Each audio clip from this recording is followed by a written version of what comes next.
Bible nous dit qu'il est bon d'être dans la présence de Dieu. Amen. J'aimerais aujourd'hui vous encourager à ouvrir votre Bible dans dans l'évangile de Luc, au chapitre 13 et au verset 4. Et nous allons voir ensemble ce que la parole de Dieu nous dit. Alors que je ne savais pas quoi prêcher pour cette journée, et que je demandais à Dieu, mais je dis, mais Seigneur, pendant ces temps, de quoi pouvons-nous parler? Et le Seigneur m'a mis quelque chose sur le cœur. Il m'a donné un verset clair que j'aimerais ce soir encore partager avec vous. Et j'aimerais vous encourager à ouvrir votre Bible dans Luc 13.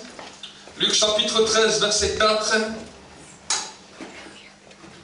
Nous allons même commencer par le verset 1 et nous allons voir ce que la Bible nous dit. En ce temps-là, quelques personnes vinrent lui raconter ce qui était arrivé à des Galiléens dont Pilate avait mêlé le sang avec celui de leur sacrifice. Il leur répondit, « Pensez-vous que ces Galiléens aient été de plus grands pécheurs que tous les autres Galiléens parce qu'ils ont souffert de la sorte? Non, vous dis-je. Mais si vous ne vous repentez pas, vous périrez tous de même. Ou bien ces 18 sur qui la tour de Siloé et qu'elle a tué, pensez-vous qu'elles aient été plus coupables que tous les autres habitants de Jérusalem? Non, non, vous dis-je. Mais si vous ne vous repentez pas, vous périrez pareillement. Alors que je suis en prière, le Seigneur m'a donné vraiment ces deux choses. Là où il y a eu des victimes, dans lesquelles Pilate a tué des victimes, et une autre image dans laquelle la Bible nous dit que la tour de Siloé est tombée sur des gens et a tué des gens. Et alors que le Saint-Esprit est en train de me donner ce message, j'ai repensé à deux choses similaires qui se sont passées. Quand le World Trade Center est tombé, et ce que nous avons pu vivre le week-end dernier, dans lequel des hommes et des femmes ont été tués atrocement. Et le Seigneur m'a donné clairement cette parole. Et voici ce que Jésus dira. Regardez ce qu'il dira. Il leur répondit, pensez-vous que ces Galiléens aient été de plus grands pécheurs que tous les autres Galiléens? Et ensuite, regardez ce qu'il dira en dessous. Pensez-vous qu'ils aient été plus coupables que tous les autres habitants à Jérusalem? Et aujourd'hui, ce soir, le message du Saint-Esprit est le suivant. Pensez-vous que ces Américains ou que ces Français qui ont péri ont été plus pécheurs que toi ou que moi? C'est une question que le Seigneur pose ce soir. Et le Seigneur dit non. Ce n'est pas parce qu'ils étaient plus pécheurs que toi ou que moi qu'ils ont péri. Mais Jésus continuera sa parole et regardez ce qu'il dira. Non, non, vous dis-je, mais si vous ne vous repentez pas, vous périrez tous de même. Et quand le Seigneur m'a donné cette parole, je me suis dit, mais Seigneur, cette parole est chaude dans le contexte actuel dans lequel nous vivons. Dire une parole comme ça dans un contexte actuel est quelque chose qui peut être dramatique. Et je dis au Seigneur, mais que veut-tu dire par là? Et le Seigneur m'a dit la chose suivante. Il m'a dit, si l'homme ne se repent pas, alors je ne peux être d'aucune utilité pour lui, et le diable viendra le détruire. Il m'a dit, si les peuples, si les nations ne se repentent pas devant moi, s'ils n'abandonnent pas le péché, il y a quelqu'un qui viendra pour tuer, pour détruire, pour voler, pour briser, pour égorger. Et c'est celui qui fait ça, la Bible nous dit qu'on l'appelle le diable. L'ennemi de nos âmes, voici ce qu'il fait. Et il le fait comment? Il emploie des hommes comme toi et moi pour détruire d'autres hommes. Et Jésus, le Saint-Esprit m'a dit, alors que j'étais en prière, avertis mon peuple et dis-lui qu'il faut qu'il se repente. Avertis les hommes et dis-leur qu'ils doivent abandonner leur péché, abandonner leur mauvaise manière de vivre. Parce que si ils ne se repentent pas, ils peuvent périr de la même manière, parce que je ne pourrai pas les défendre et les sécuriser. Peut-être cela peut nous choquer, mais j'aimerais vous dire que chaque fois que nous nous repentons et que nous mettons nos vies en règle devant Dieu, alors Dieu a la capacité et Dieu a le pouvoir de nous protéger et de nous garder de tout mal. Si vous allez commencer à regarder dans les livres de la loi, dans les livres de Lévitique, le Seigneur a dit à Moïse, si tu gardes cette parole de la loi et tu les mets en pratique, je t'épargnerai de tout mot, de toute malédiction, de toute guerre qui peut se produire dans ta vie. Amen. Et je crois qu'au sein de notre nation, oui, c'est vrai que ça fait mal de voir des hommes, des femmes être tués. Cela nous fait mal au cœur et cela nous touche tous. Mais Dieu est Dieu. Et Dieu, malgré tout ce qui peut se passer, il aura toujours un message pour nous ramener à lui. Amen. Jusqu'à présent, nous avions entendu la France, des fois même avec des messages arrogants contre Dieu. Des messages qui étaient même anti-Dieu. À croire que comme si Dieu n'existait pas et que Dieu n'avait pas la capacité de protéger notre pays, notre nation, et qu'on était capable ou en mesure de protéger nous-mêmes notre nation. Et ils ont dit ça le jour du Titanic. C'est un bateau insubmersible que personne ne pourra détruire. Dieu lui-même ne pourra pas détruire. C'est ce qu'ils ont dit quand ils ont créé le Titanic. Et nous avons tous vu que la première traversée, ce grand bateau rempli de technologie, s'est effondré comme un château de sable. Amen. Vous savez, dans chaque situation où Dieu parle, je n'ai pas dit que c'est Dieu qui a détruit les hommes. Mais le message que je vous donne, c'est que l'homme a voulu marcher sur Dieu. Et quand on veut marcher sur Dieu, l'homme n'a plus de protection. Amen. Celui qui veut marcher sur Dieu décide de vivre lui-même comme si lui-même était un Dieu et décide lui-même de marcher comme s'il n'avait pas besoin d'une protection supérieure. La Bible nous dit dans le livre des psaumes que Dieu, quand il parle de l'homme, il se souvient qu'il n'est qu'un souffle, qu'il va et qu'il vient, il est comme un grain de sable. Amen. Toi et moi, nous sommes comme un grain de sable. Nous n'avons pas toute la force pour nous protéger nous-mêmes. Nous n'avons pas toute l'autorité, le pouvoir pour nous protéger nous-mêmes. Regardez, des fois un simple virus peut tuer des humains. Un virus que tu ne vois même pas peut des fois tuer des hommes, peut des fois décimer des nations tout entières. Mais j'aimerais te donner une bonne nouvelle ce soir.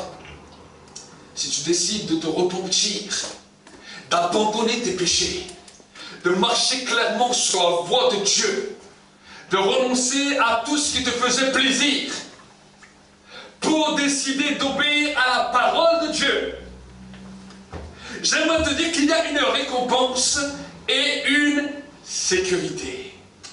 Amen. Ce n'est pas un jeu. Je ne vous dis pas simplement ça parce que voilà, il y a eu des attentats, alors je dois vous faire peur. Ce n'est pas la question. Vous savez tout autant bien que moi que si Dieu ne nous protège pas, qui va nous protéger? Amen. Pour obtenir la protection de Dieu, nous devons obéir à ce que Dieu dit. Amen. Et la première des choses, le premier des messages de Jésus, c'est repentez-vous car le royaume des cieux est proche. Amen. Celui qui croira, qui sera baptisé, sera sauvé. Celui qui ne croira pas sera condamné. Amen. Dieu nous demande, la première des choses, c'est de croire. C'est d'accepter ce qu'il a fait. Et la deuxième des choses, c'est d'apprendre à renoncer à notre péché. Amen. Oui, tu ne peux pas revenir en arrière. Alors si tu as péché, tu demandes pardon à Dieu. Mais ce que Dieu te dit, va et ne pêche plus. Amen. Abandonne le péché. Crois et sois baptisé. Qu'est-ce que c'est le symbole du baptême? Le symbole du baptême est la demande à Dieu d'une conscience purifiée. Ça veut dire que je demande à Dieu, Seigneur, Je veux maintenant que ma conscience soit purifiée. Ma conscience avant était martelée. Ma pensée profonde était martelée par le péché, par toutes les choses que j'aimais. Mais maintenant, je te demande, Seigneur, par le pas de baptême, par le pas d'obéissance, à purifier ma conscience. Amen. Je te demande de changer ma conscience et de me donner la haine pour le mal. Ce qu'on appelle la crainte de l'Éternel. Le commencement de la sagesse, c'est la crainte de l'Éternel.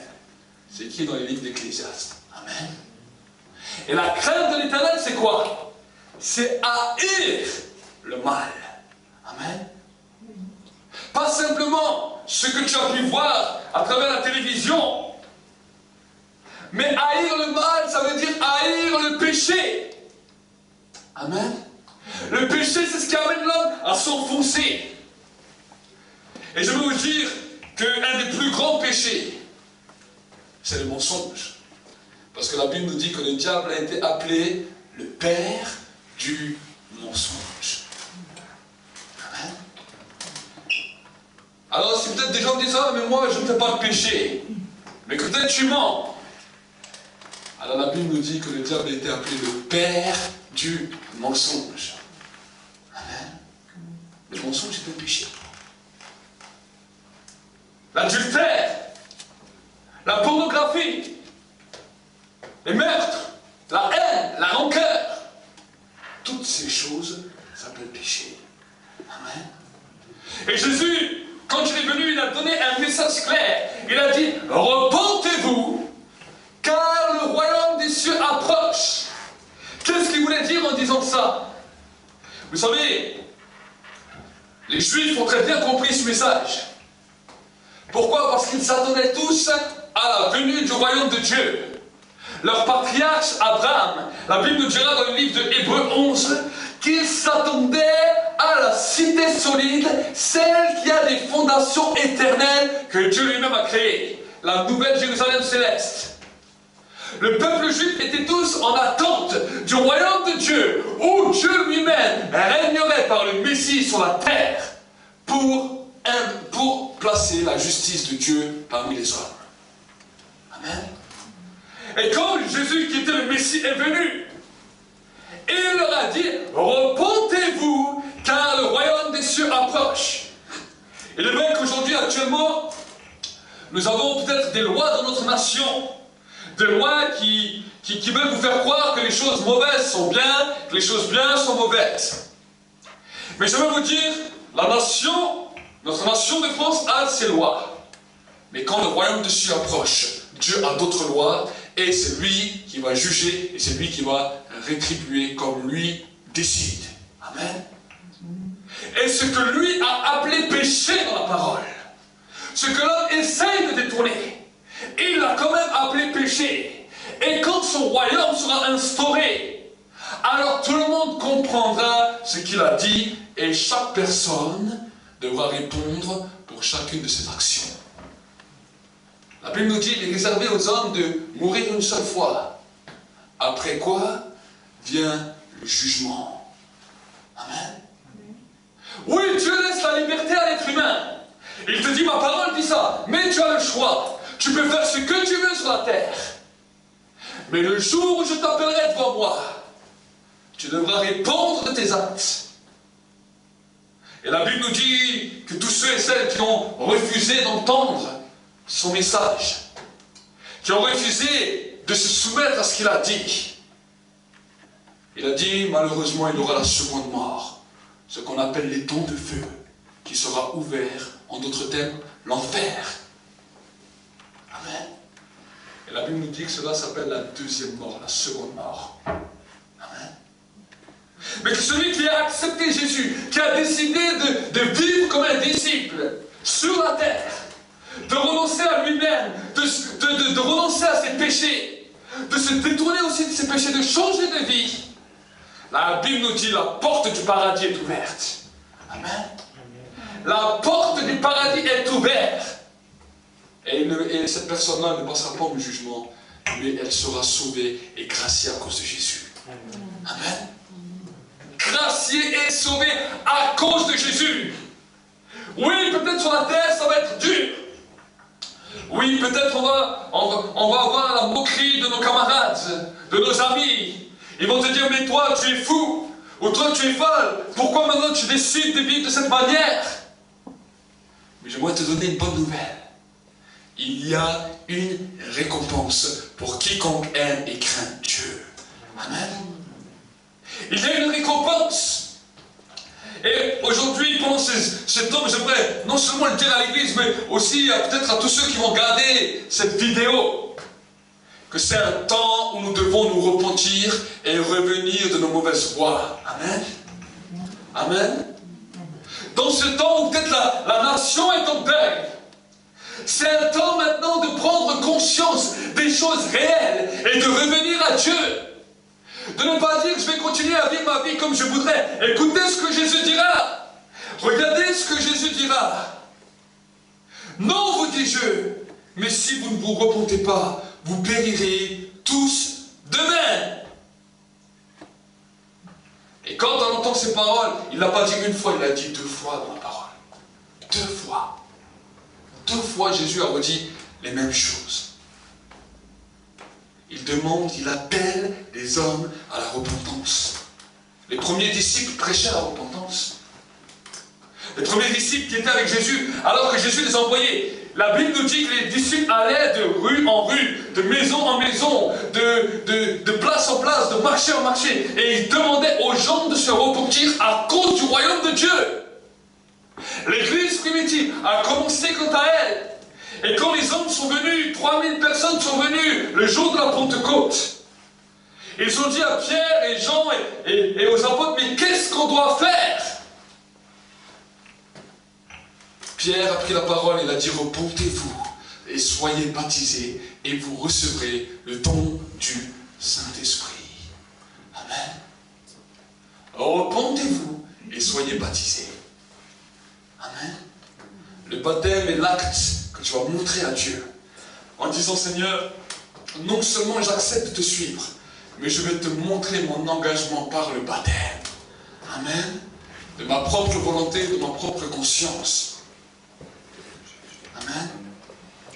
Et ensuite, quand tu as pris ce chemin de baptême, le but c'est de continuer à rester fidèle. Amen. Et je vais vous dire que pour tout cela, il n'y a pas d'âge. Je l'ai dit il y a dimanche, il y a 2 semaines. Mon arrière-grand-mère s'est baptisée à plus de 91 ans. Amen. Elle a pris son baptême. Parce qu'elle avait compris qui était Dieu. Et elle a décidé d'abandonner toute sa vie de tradition, toute sa vie d'idolâtrie pour accepter de suivre Dieu, même si elle n'est pas restée longtemps encore sur terre après, mais elle a décidé de prendre le pas d'obéissance. Amen. Et si nous commençons à comprendre, à saisir cette réalité, j'aimerais vraiment vous encourager. Est-ce que vous voulez la protection? Est-ce que vous voulez la sécurité de Dieu dans vos vies? Malgré tous ces temps des fois de désordre qui se passent. Alors pour avoir ce temps de sécurité, pour avoir ce temps de grâce dans ta vie, repens-toi de tes péchés, détourne-toi de tes péchés et marche dans les voies du Seigneur. Amen. Cela va te coûter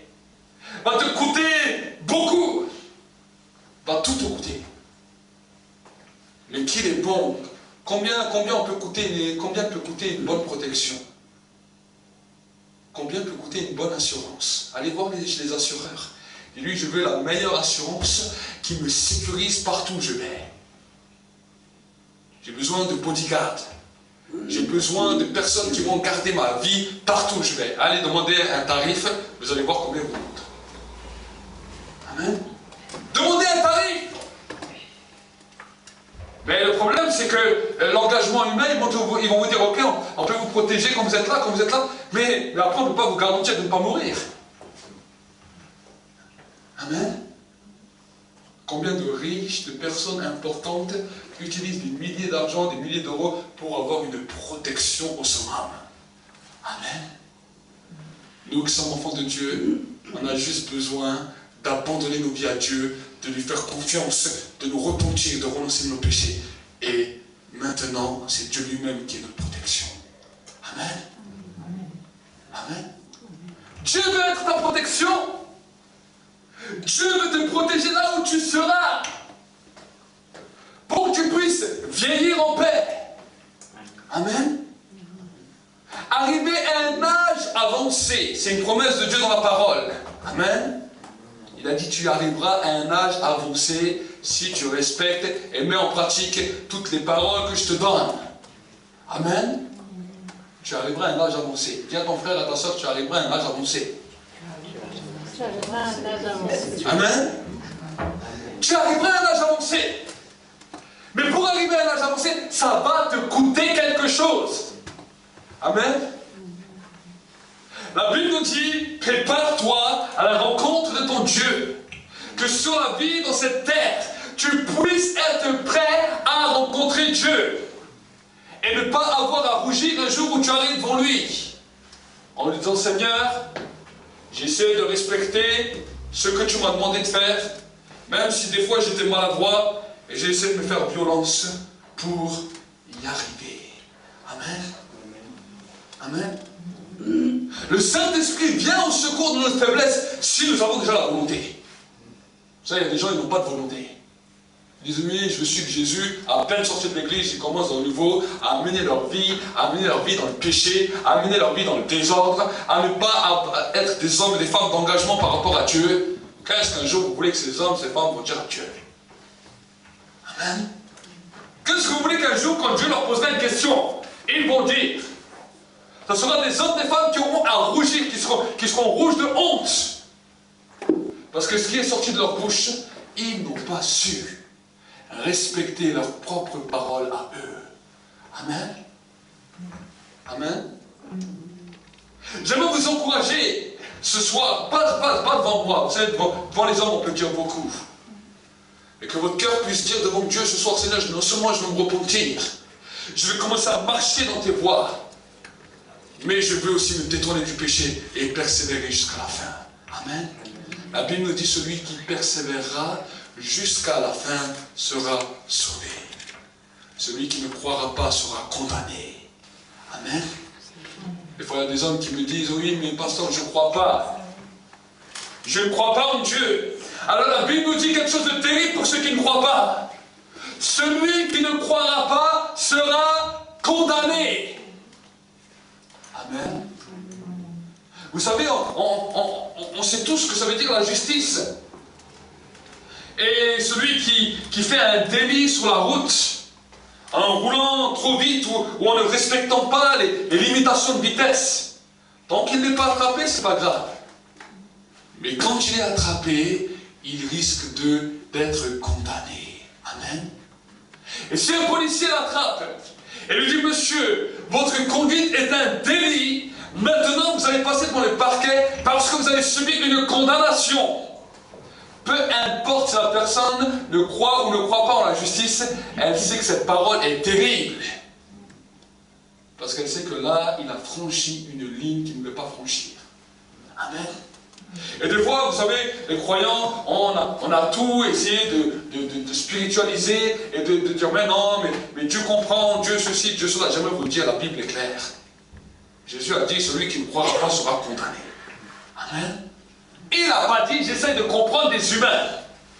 Il a dit à l'homme, si tu veux marcher dans une vie épanouie, dans une vie dans laquelle tu vas te sentir bien, alors j'ai instauré un code de la route, tu as simplement besoin de le respecter, et alors tu verras que tu vas commencer à prospérer, tu verras que tu vas commencer à grandir, tu verras que tu vas commencer à être bien à l'intérieur de toi. Amen. Amen. Un jour, alors que j'étais en train de prêcher dans le Haut-Rhin, je me souviendrai toujours, il y avait une personne qui était là, et cette personne s'occupait du choral, de l'église catholique, de beaucoup de choses. Et moi, j'ai parlé, et au début, j'avais l'impression que cet homme ne m'écoutait pas.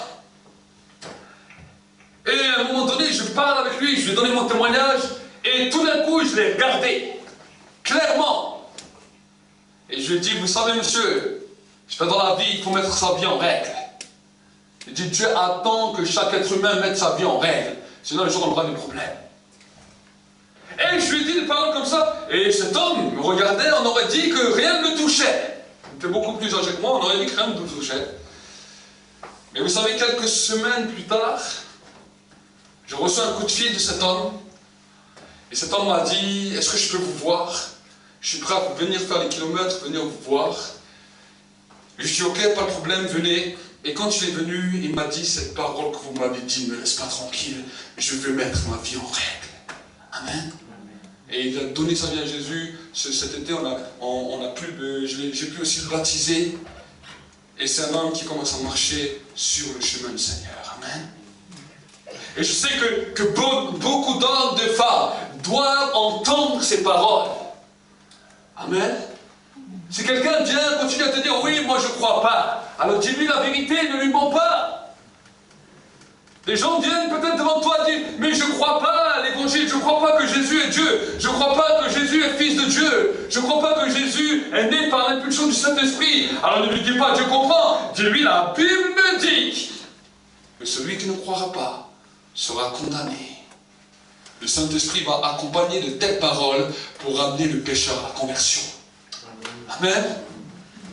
On nous a tellement essayé de dire, oh, il ne faut pas froisser, il faut dire les choses pour que les gens, ça leur plaise. Le Saint-Esprit n'accompagne aucune parole d'une parole qui est là pour plaire. Le Saint-Esprit n'essaie pas de plaire aux gens. Amen. La Bible nous dit, le Consolateur, quand il viendra, il conduira le peuple dans les sentiers de la justice et de la vérité. Amen. Quand le Saint-Esprit commence à consoler les gens, il les console parce que le péché les a détruits. Le péché a amené une telle destruction dans l'humain que l'homme a besoin d'être reconstruit. Et c'est pour cette raison que le Saint-Esprit console. Amen. Il ne console pas seulement comme ça pour les beaux yeux ou pour tes beaux cheveux. Le Saint-Esprit va venir te consoler parce qu'il sait que le péché t'a détruit. Alors il te convainc que le péché c'est mal. Amen. Et quand Jésus parlera de l'œuvre du Saint-Esprit dans la vie de l'homme, il a dit, il vous convaincra de péché parce qu'il ne croit pas en moi. Amen. Et je crois que notre nation a besoin d'être convaincue de péché. Amen. Parce que la nation de France, malheureusement, des fois ne croit pas en Dieu. Amen. Nous avons besoin que ce message puisse retentir à travers la nation. Celui qui ne croira pas sera condamné. Ce n'est pas une simple parole qui est donnée, c'est la parole de Dieu. Jésus-Christ lui-même qui a donné cette parole. Et si peut-être nous, des fois, on est chancelant. Un jour on croit, un jour on ne croit pas. Rappelle-toi de cette parole, quand tu ne crois pas. Et dis, Seigneur, je te demande pardon, viens au secours de mon incrédulité. Amen. Il y a des jours, oui, ça t'arrive. Pourquoi? Parce que le diable essaiera toujours de te tenter. Le diable toujours essaiera de t'intimider en disant, non, tu n'as pas besoin de croire à cette parole, ne t'inquiète pas. Alors, au lieu d'écouter ces paroles et de te garder dans ces pensées, change de mentalité. Et dis, Seigneur, tu as dit dans ta parole, celui qui ne croira pas sera condamné. Par mon comportement actuellement, je suis sous le poids d'une condamnation. Alors je te demande pardon, viens au secours de mon incrédulité. Amen. C'est les règles spirituelles. Des fois, il nous arrive malheureusement des choses dans nos vies. Des choses terribles peuvent nous arriver dans nos vies. Parce que nous sommes sous le poids de la condamnation. Parce que nous ne croyons plus à ce que la Bible dit. Parce que nous ne croyons plus à ce que la parole de Dieu nous dit. Amen. Pire encore, si on ne plonge jamais nos regards dans les Écritures, comment pouvons-nous savoir si nous sommes sur le chemin de la condamnation ou le chemin de la bénédiction? Amen. La condamnation est un mot spécial dans la Bible. La Bible nous dit que la condamnation nous amène sur le chemin de la malédiction et le chemin de la malédiction nous amène sur le chemin de la mort. L'obéissance nous amène sur le chemin de la bénédiction.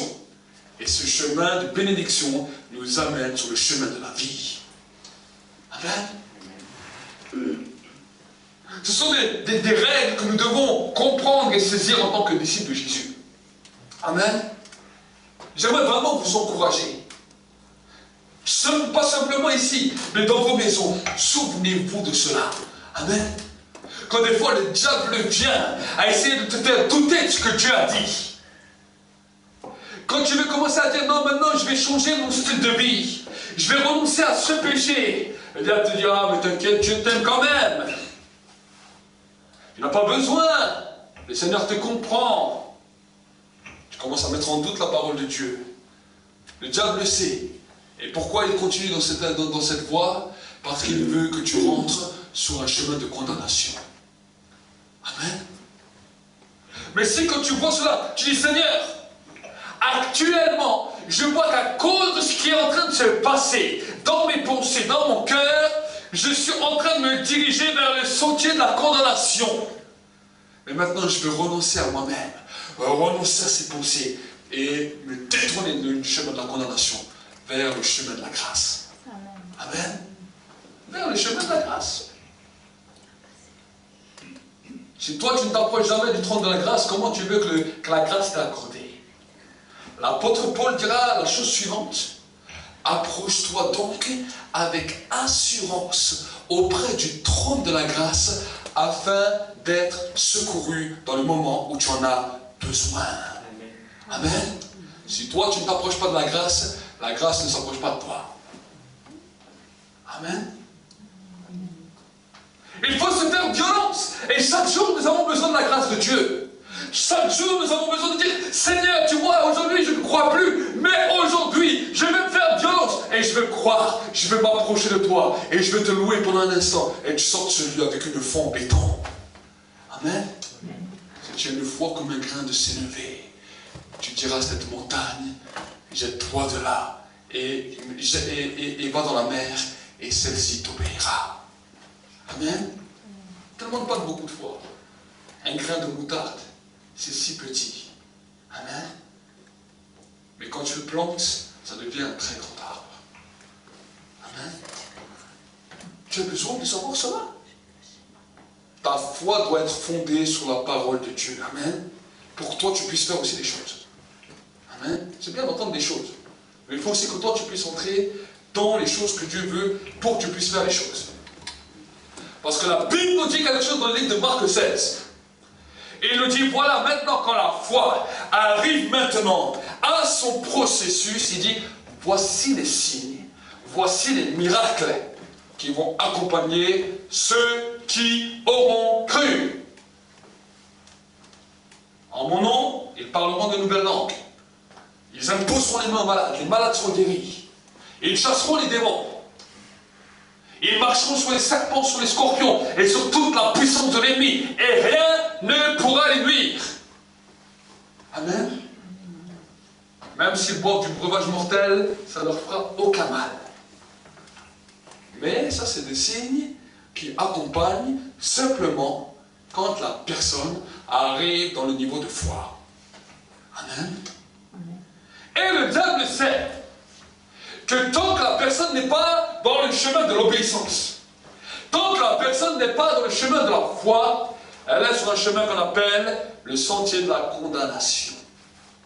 La personne se condamne elle-même, la personne refuse de se pardonner, la personne refuse de s'aimer, la personne refuse son propre bonheur par ses pensées, par ses propres raisonnements, et la vie de cette personne commence à devenir chaotique parce qu'elle est sur le sentier de la condamnation. Amen. Toutes les personnes qui ne vivent pas avec Dieu sont sur ce sentier. C'est pour cela qu'il y a tellement de malheur sur la terre. Ce n'est pas Dieu qui est l'auteur du malheur.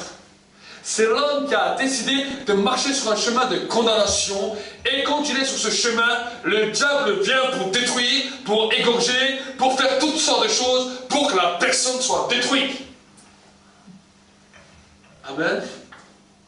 Dieu n'a pas encore donné sa condamnation. Sur terre, Dieu n'a pas encore donné la condamnation. Est-ce que vous ici? Sur terre, Dieu donne la grâce à celui qui décide de se détourner du chemin de la condamnation vers le chemin de la grâce. Amen. Mais quand le diable voit que les hommes refusent de marcher sur ce sentier, alors il dit, ils sont sur le chemin de la condamnation. Donc s'ils sont sur mon chemin, je peux faire d'eux ce que je veux. Est-ce que vous comprenez? C'est comme ça que ça se passe. Les gens me disent, oh, mais serait un Dieu, il n'y aurait pas tellement de malheur. Non! J'aimerais vous dire, Dieu est là. Dieu lance un chemin de grâce pour tous les êtres humains, quelle que soit la nationalité, quel que soit le peuple, quelle que soit la race sur toute la surface de la terre. Mais le problème qui se passe, c'est que l'homme a refusé de marcher sur le sentier de la grâce et a décidé de marcher sur le sentier de la condamnation. Parce qu'il décide de marcher sur le sentier de la condamnation. Parce qu'il décide de ne plus croire, de ne pas croire. L'homme est maître de son propre destin et le diable vient pour le détruire. Amen. Et regardez dans nos populations occidentales, combien on essaie de faire croire, même déjà aux jeunes enfants, que Dieu est un mythe, que Dieu n'existe pas, que l'homme descend du singe, toutes sortes d'erreurs pour amener les hommes et les femmes sur le chemin de la condamnation. Je veux vous dire que Satan est derrière. Derrière tous ces genres d'enseignements qu'on veut nous faire croire que ça existait, Satan est derrière parce qu'il sait que si les hommes croient cela, ils sont tous sur le chemin de la condamnation et il attend simplement de les détruire. Alors on entend des choses terribles. On entend des jeunes, 15 ans, 17 ans, 16, 17 ans, 18 ans, des cancers, des choses terribles qui commencent à attaquer les humains commencent à mourir de manière atroce, alors qu'ils ont toute l'hygiène, qu'ils ont toute la nourriture qu'ils ont besoin, ils ont tout, ils ne sont pas en temps de guerre, et pourtant des maladies terribles, des fléaux terribles sont en train de toucher. Amen. Et Dieu a donné une nouvelle dimension. Il a donné la grâce. Et dans cette grâce, il a donné la guérison. Il a donné la libération. Il a donné toutes ces choses. Mais ces choses sont des signes pour que vous puissiez croire en lui et pour que vous puissiez marcher droitement avec lui et obéir à ce qu'il a dit. Amen. J'aimerais vraiment vous encourager. Ne quittez pas ce lieu en disant simplement, oui, c'était un bon culte, la présence de Dieu était là. Oui, la présence de Dieu était là, mais la présence de Dieu vient aussi pour nous secouer et pour que nous puissions comprendre ce que Dieu dit. Amen. Mon but en tant que serviteur de Dieu, ce n'est pas de simplement vous dire les choses que vous aimez entendre. Pour que vous dites, ah, c'est un bon pasteur, il nous a bien fait rire, on a passé un bon moment avec lui, il est marrant. Le but d'un serviteur de Dieu, c'est de vous dire la vérité, même si des fois, j'ai même dû être ennemi avec certaines personnes, en leur disant la vérité. Amen. Amen. C'est pour cela que pour un serviteur de Dieu, c'est toujours dur d'être un ami avec les gens. Parce qu'un jour ou l'autre, je devrais vous dire la vérité. Amen. Et je sais, avec l'expérience, j'ai vu que chaque fois qu'on dit la vérité aux gens, les gens ne sont plus si gentils qu'ils étaient avant. Amen. Et là, je veux vous dire que Jésus était le seul qui disait, en vérité, je vous le dis. Il avait des disciples avec lui, mais quand il disait la vérité, certains ils crissaient dedans, d'autres étaient fâchés contre lui. Judas était tellement fâché contre Jésus qu'il allait le livrer. Amen. Il était tellement fâché contre Jésus, parce que Jésus, des fois, lui disait les choses clairement. Parce que Jésus a dit à Pierre, arrière de moi Satan. Parce que Jésus parlait clairement, il ne passait pas par 40 chemins. Judas était tellement énervé qu'il a dit, celui-là, il m'énerve. Quand il a vu que la femme, la prostituée, est venue chez Jésus avec un vase d'albâtre, un parfum d'un grand prix, qu'elle a versé ça sur les pieds de Jésus, et que Jésus a dit, c'est pas grave, laissez-la. Judas était en colère. C'est à ce moment-là qu'il allait voir les principaux sacrificateurs et les scribes. Il dit, c'est Jésus, il m'énerve. Un parfum, Chanel, on lui verse sur les pieds.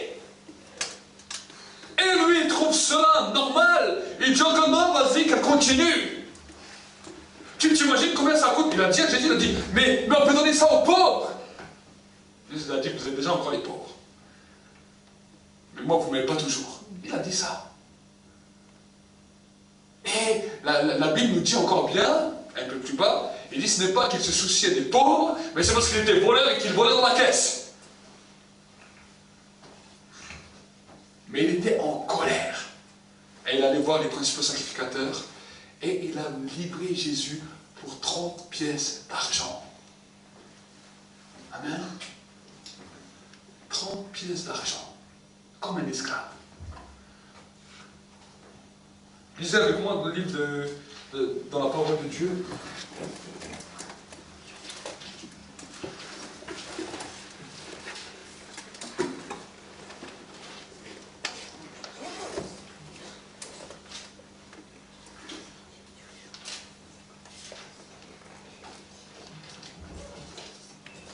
Nous allons lire dans les livres la parole de Dieu.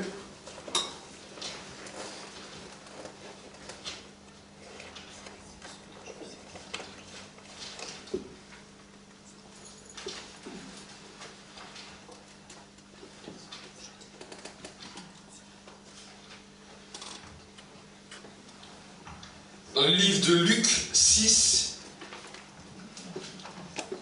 verset 35, ce que la Bible nous dira.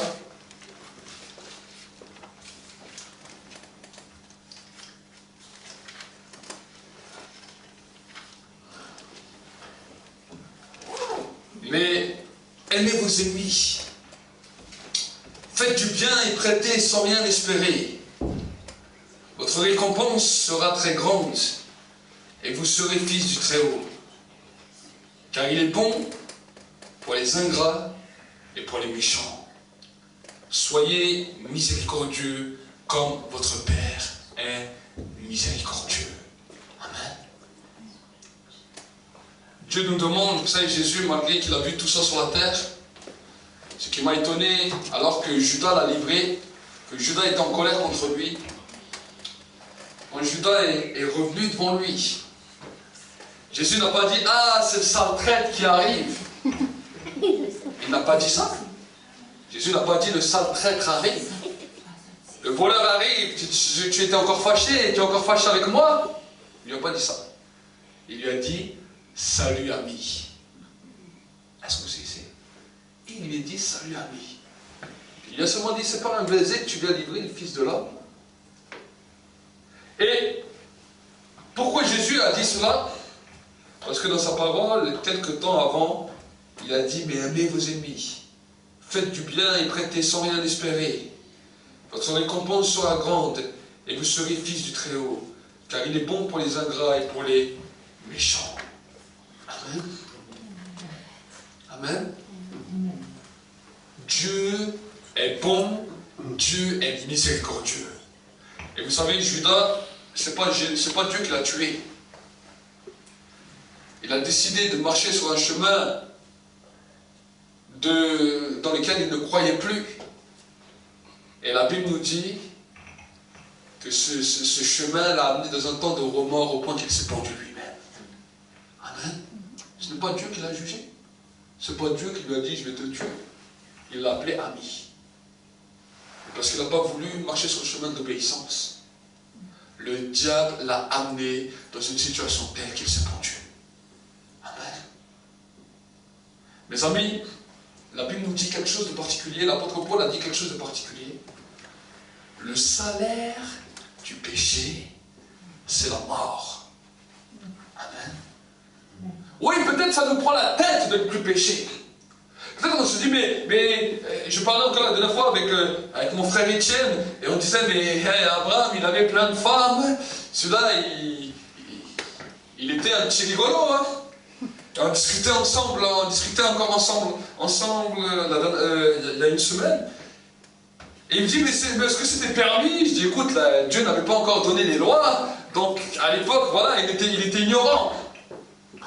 Mais vous savez, la Bible nous dit qu'ensuite, quand on sait ce que Dieu veut et qu'on ne le fait pas, le salaire du péché, c'est la mort. Amen. Oui, ça nous prend peut-être la tête de dire, voilà, non, on doit marcher droit, on doit marcher avec Dieu, on doit peut-être se débarrasser de certaines choses, certains raisonnements. Ça va peut-être nous coûter de dire, maintenant je décide de marcher avec Dieu. Ça doit peut-être me coûter peut-être de dire, voilà, non, avant j'étais dans une autre religion qui n'enseignait pas ces choses et qui m'amenait dans une erreur. Peut-être de prendre une décision va peut-être me faire mal, oui. Mais le salaire dans lequel tu étais avant t'amenait à la mort. Maintenant, la Bible nous dit le don de Dieu manifesté en Jésus-Christ, par lequel tu oublies le péché, par lequel tu laisses le péché derrière toi, c'est la vie et la vie éternelle. Amen. Alors maintenant, Dieu te laisse le choix. C'est ça qu'on appelle la liberté. Amen. C'est ça qu'on appelle la liberté. Dieu est un Dieu qui laisse la liberté aux hommes. Mais d'abord, il leur dit la vérité. Il dit, assieds-toi bien. Si tu décides d'aller sur le chemin de la condamnation, tu as le droit d'y aller. Mais ce chemin de la condamnation, ce chemin du péché, ce chemin de la luxure, ce chemin dans lequel le péché aujourd'hui est tapis à nos portes, est tapis sur nos écrans de télévision, est tapis sur notre internet, est tapis dans les rues, par toutes sortes, par toute forme de péché, par la prostitution, par l'adultère, par toutes sortes de choses. Il a dit, tu as le droit d'y aller. Les hommes même t'y encouragent. Oh, c'est pas si mal, c'est bien. Mais il dit, le salaire de ce que tu vas faire, ça va coûter la mort. Par contre, si tu décides de marcher sur mon chemin, oui, tu devras peut-être renoncer à toi-même, me suivre, avoir un engagement avec moi. Sceller cet engagement peut-être même par les eaux du baptême. Prendre cet engagement avec moi pour marcher jusqu'au bout, à persévérer, mais le salaire que tu vas récolter, le jour où tu vas quitter cette terre, déjà sur terre, et le jour où tu quittes cette terre, c'est la vie et la vie en abondance. Amen. Alors pour ma part, j'ai déjà choisi. Ça ne m'intéresse pas de périr. Ça ne m'intéresse pas d'avoir une vie misérable dans laquelle la mort me pend tout le temps parce que je refuse d'obéir à Dieu. Pour ma part, j'ai choisi. Maintenant, à vous, je vous pose la question. Quel genre de vie veux-tu mener sur la terre? Quand tu as vu tous ces événements, tout ce qui se passe, quel genre de vie veux-tu mener sur la terre? Est-ce que tu veux aller dans un chemin de vie? Ou est-ce que tu vas aller sur un chemin de mort? Tu es le seul à décider. Je ne peux pas décider pour toi. Dieu lui-même te laisse le choix. Amen. Dieu lui-même te laisse le choix. Alors j'aimerais lancer un appel aujourd'hui. Ce soir, j'aimerais lancer un appel à tous ceux et celles qui décident, maintenant Seigneur, je vais marcher sur le chemin de la vie. Je ne vais pas marcher sur un chemin de condamnation. Je vais refuser le chemin de la condamnation. Mais aujourd'hui, je vais marcher sur le chemin de la vie. Alors je vous encourage seulement à vous lever à votre place. Pendant un instant, à vous lever à votre place et venir devant. Et je vais commencer à prier avec vous. Venez devant, faites une ligne comme ça. Et je vais commencer à prier avec vous.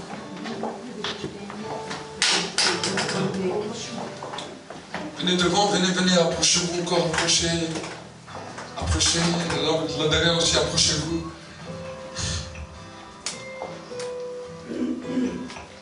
Approchez-vous encore. Et que ce soir soit un temps où tu changes de style de vie. Où tu changes de style de vie. Ferme tes yeux et prie avec moi et dis, Père de gloire, ce soir je viens devant toi et je te demande pardon. Je te demande pardon pour mon incrédulité. Je te demande de venir au secours de mon incrédulité. Seigneur, j'ai marché sur un chemin de condamnation. Et j'en ai payé bien souvent le prix. Mais ce soir, je vais marcher sur le chemin de la vie. Je vais marcher sur le chemin de la vie. Je vais vivre un temps de bénédiction. Je vais marcher sur un chemin d'engagement avec toi. Et je veux commencer à marcher. Je veux commencer à marcher. Je veux commencer à marcher. Dans le nom de Jésus-Christ. Dans le nom de Jésus-Christ. Saint-Esprit, je te demande pardon si je t'ai attristé. Et je te demande la grâce. Dans le nom de Jésus. Dans le nom de Jésus. Amen. Ferme simplement les yeux, je vais prier. Seigneur, je veux réellement te bénir, je veux réellement te rendre grâce. Tu as vu ton peuple, Seigneur, qui s'est approché de toi. Seigneur, mon Dieu, mon roi, un peuple qui veut prendre une nouvelle décision avec toi. Je te demande, Seigneur, mon Dieu, mon roi, d'intervenir en faveur de ton peuple. Et que quelque chose de nouveau puisse se produire. Tant dans l'église que tant sur le net. Que maintenant, Seigneur, mon Dieu, mon roi, tu amènes la crainte de ton nom. Et que ces paroles soient marquées comme une parole indélébile dans leur vie. Et que jour après jour, jusqu'au dernier souffle sur cette terre, ils puissent se rappeler de cette soirée. Ils puissent se rappeler de ce message. Et qu'ils puissent un jour partir avec toi dans ta gloire. À cause de ta présence. Parce que ce message les a bouleversés. Je bénis maintenant ton peuple. Et je proclame ta grâce. Dans le nom de Jésus-Christ.